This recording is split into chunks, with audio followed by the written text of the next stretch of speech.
वंदे मातरम मित्रांनो, आज आहे 23 जुलै आणि आता साधारण 4 वाजले आहे संध्याकाळचे. 2 दिवसापासून नाशिकमध्ये मुसळधार पाऊस सुरू आहे, नॉनस्टॉप सुरू आहे. आत्ता कुठे थोडीशी उसंत घेतलेली पावसाने, तरी भुरभुर भुरभुर चालूच आहे. तर आमच्या नाशिकमध्ये ज्या 2-3 प्रमुख नद्या वाहतात म्हणजे अर्थातच गोदावरी, आणि आता मी उभा आहे नंदिनी नदीच्या ब्रिजवर. तर नंदिनी नदीची काय परिस्थिती आहे आणि नंतर गोदावरीची काय परिस्थिती आहे मी तुम्हाला आज दाखवतो. पहिला पूर आहे, दुसरा पूर आहे. खरं तर पहिला छोटासा होता, पण हा प्रॉपर पूर आहे. तर मी तुम्हाला सगळं दाखवतो. हे बघा, नंदिनी नदी बघा आमची कशी दुथडी भरून वाहते. खरं तर हे जे ह्या दोन दगडांमधला जो स्पेस आहे त्याच्यामधूनच बाकीचे पूर्ण वर्षभर नदी वाहत असते. पण आज बघा तुम्ही किती मोठ्या प्रमाणात पात्रात पाणी आहे आणि पाण्याचा स्पीड पण बघा एकदम जबरदस्त आहे. ही नंदिनी नदी पुढे जाऊन म्हणजे पुढे 1-2 किलोमीटर जाऊन गोदावरीमध्ये मिळते. तर आणि हे आपण करत आलेले घाण कचरा जे आपण नदीत फेकत असतो, जो वाहून जात नाहीये, वाहून जाणारा याच्या 200 पट असेल, याच्या 200 पट असेल वाहून जाणारा, पण जो वाहून जात नाहीये तो हा कचरा तुम्हाला दिसतोय. हे थांबवावं कुठेतरी. आपल्या नद्या आपलं धरोहर आहे. आपला देश म्हणजे काय, तर आपल्या नद्या, आपण, तुम्ही, मी, आपण सगळे मिळूनच देश होतो. तर आपल्या देशाला खराब करायचं काम करू नका. हे कुत्रे इथं काय करताय हे कळायला मार्ग नाही, इथं खेळू राहिले. तो बाई त्या तिथं अडकलेला आहे, तो कुठून निघणार आहे माहित नाही. अच्छा, तो अडकलाय बरं का, त्याला निघायला वाट नाही. तर तो जर वरती चढला तर निघू शकतो. बघूया आता.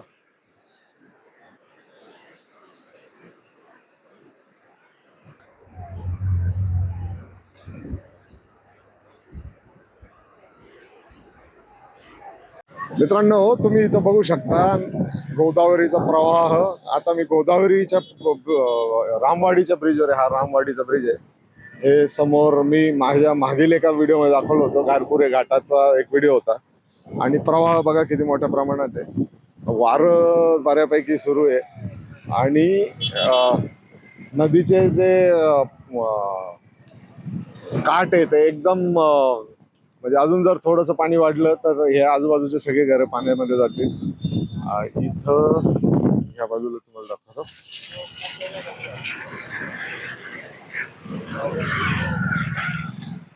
हे बघा समोर, आता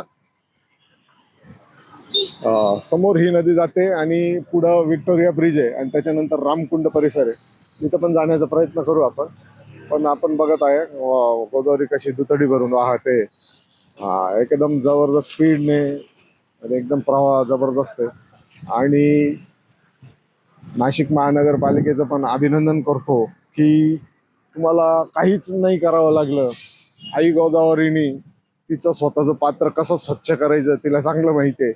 तर ते स्वच्छ आई गोदावरीने तिचं पात्र केलेलं आहे. आणि नाशिककरांनी किंवा बाहेरचेही लोक जे नाशिकमध्ये इथं हाडकं, राख, निर्माल्य, त्यांनी पाप केलेले जे कपडे असतात ते ज्या या पात्रामध्ये टाकतात, ते सगळं वाहून जातंय आता. आणि पुढच्या गावांना, पुढच्या शहरांना, पुढच्या राज्यांना तो प्रसाद आम्ही पाठवतोय, आम्ही नाशिककर. तर स्वीकार करा त्याचा. आणि तुम्ही नाही म्हटले तरी तुम्हाला करावंच लागेल स्वीकार.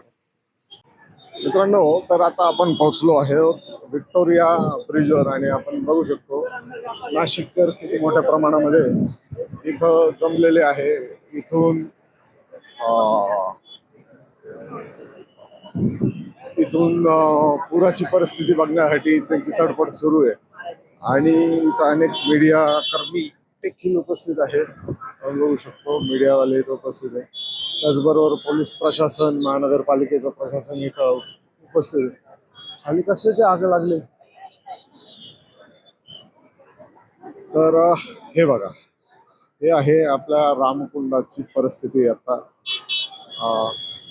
हे इथे जे समोर आहे ते रामकुंड आहे. ठीक आहे, तिथे आता प्रचंड पाणी आहे. आणि सकाळी जो व्हिडिओ पाहिला होता तुम्ही एका माणसाला पाण्यामधून वाचवतानाचा, तर तो एक दृश्य होतं. समोर जे दिसतंय तुम्हाला हे इथे दुतोंड्या मारुती आहे, ज्याच्या आता नाकापर्यंत पाणी आलेलं आहे. आणि अनेक मंदिरं रामकुंडावरील, हे आहे एक मोठे दत्त मंदिर, अनेक मंदिरं रामकुंडावरील ही पाण्याखाली आहे. हे ही ती छत्री जिथं दहावं होतं, हे गांधी ज्योत आहे, वरती कपालेश्वर मंदिर आहे. तर आता संपूर्ण रामकुंड परिसर हे संपूर्ण जलमय झालेलं आहे, संपूर्ण पाण्याखाली आहे. तुम्ही तिकडे बघू शकतो नारो शंकरचं मंदिर आहे, ते सुद्धा पाण्याखाली आहे.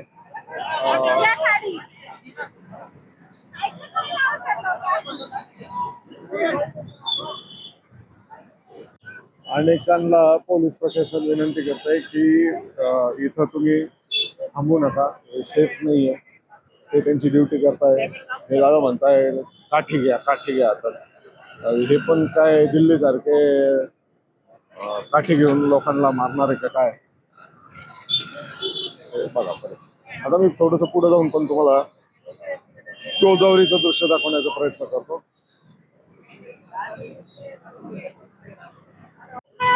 मित्रांनो, तर आता आपण आलो आहोत टाळकुटेश्वर. हे टाळकुटेश्वर मंदिर आहे, समोर अमरधाम आहे, ह्या बाजूला पंचवटी बाजूचं अमरधाम आहे. तर इथं आपण आता आलेलो आहे. आपण बघू शकतो गोदावरीचा फ्लो कसा आहे. आणि इथं नाशिक महानगरपालिकेचे सगळे जे कर्मचारी आहे त्यांनी इथं हा रस्ता ब्लॉक करून ठेवला. याचा अर्थ हा आहे की इथं पुढे ह्या रस्त्यावर पाणी रस्त्याच्या लेवलला आलेलं आहे, धोकादायक परिस्थितीमध्ये आहे.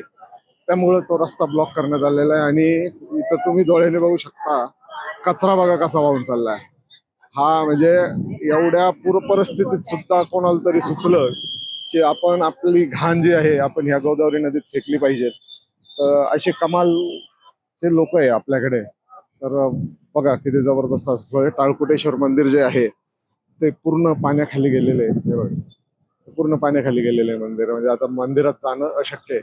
महानगरपालिकेचे सगळे कर्मचारी इथं आहेत. आणि हा जो मुंबई आग्रा हायवेचा उड्डाण पूल जो आहे तो बिलकुल आपल्या समोर आहे. आणि नदी एकदम तिच्या फुल फ्लो मध्ये आहे. आणि अशी सगळ्यांना म्हणजे माहिती आहे की साधारण आता ह्या 4-5 वाजेनंतर आहे बघा किती मोठा लाकडाचा ओंडका वाहून चाललाय बघा. किती मोठा लाकडाचा ओंडका. तर साधारण 4-5 वाजेनंतर म्हणजे अजून म्हणजे आताच अजून पाण्याचा फ्लो वाढू शकतो. आणि हे पाण्याची लेवल अजूनही वाढू शकते. इथं महानगरपालिकेचे लोक कोणालाच इथं थांबू देऊ देत नाही. सगळ्यांच्या सेफ्टीसाठी आपणच त्यांना सहकार्य करणं आपलं कर्तव्य आहे. तर चलो मित्रांनो, महिन्याच्या सुरुवातीला देखील जेव्हा नाशिकमध्ये जोरात पाऊस झाला होता तेव्हा मी नाशिकची पूर परिस्थिती दाखवली होती तुम्हाला.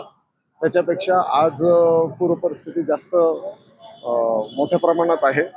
तर आशा करूया आपले जेवढे पण महाराष्ट्रातले धरणं आहे ते सगळे भरून जातील. आणि पुढच्या वर्षभराचा जे पाण्याचा पिण्याच्या पाण्याचा किंवा शेती उपयोगी पाण्याचा जो मुद्दा आहे तो प्रश्न पडणार नाही परत. आणि त्याचबरोबर तुम्हाला पुन्हा एकदा विनंती करतो, ही नदी आपली आहे, ही नदी आपली प्राणवायू आहे. तुम्ही बघा ज्या मोठ्या मोठ्या नद्या आहेत त्यांच्या किनाऱ्यावरच शहरं बसलेले आहे. पूर्वीचे शहरं हे नदीच्या किनारेच बसायचे, कारण नदी तेवढी महत्वाची होती त्यांच्यासाठी. तर तुम्हाला सगळ्यांना हीच विनंती आहे की कोणत्याही प्रकारचं निर्माल्य, कचरा, घाण, तुमचे आंघोळ केलेले कपडे नदीमध्ये सोडू नका. कोणत्याही नदीमध्ये सोडू नका.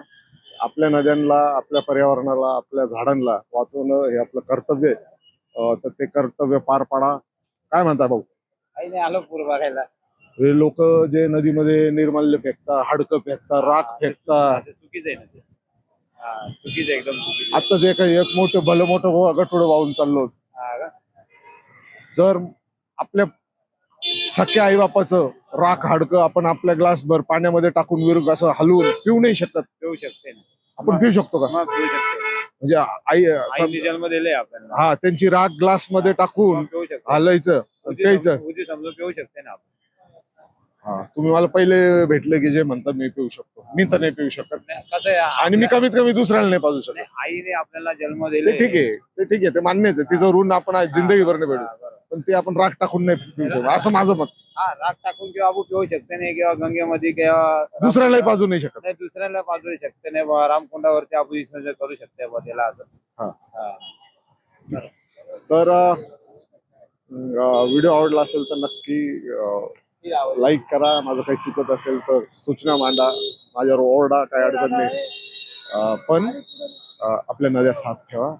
ह्या दादांच्या मताशी मी सहमत नाही. वंदे मातरम. तर मित्रांनो, आत्ताच महानगरपालिकेच्या कर्मचाऱ्यांशी, अधिकाऱ्यांशी माझ्या गप्पा आल्या.